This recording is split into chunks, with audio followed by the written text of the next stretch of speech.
Are you frustrated because your restaurant's not growing? You're not alone.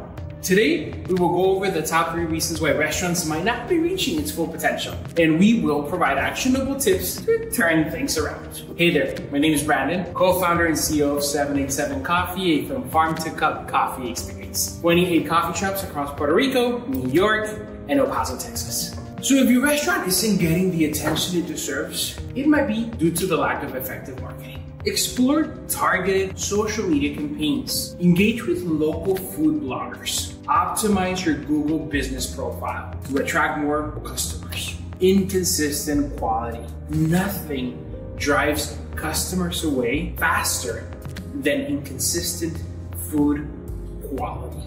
Ensure that every dish meets your restaurant's high standards by maintaining strict quality control and regular staff training.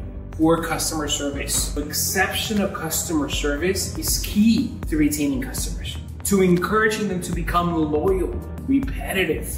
So investing in your staff, training them, ensuring they are happy in the workplace so they can deliver warm, professional, and an effective, efficient, delicious dining experience. Follow for more. I will be sharing a lot more content on how to grow, how to implement better social media campaigns, how to implement better Google campaigns, and how to make your business more attractive. My name is Brandon. I help you turn your brand on. So be cool, stay caffeinated. You've got this.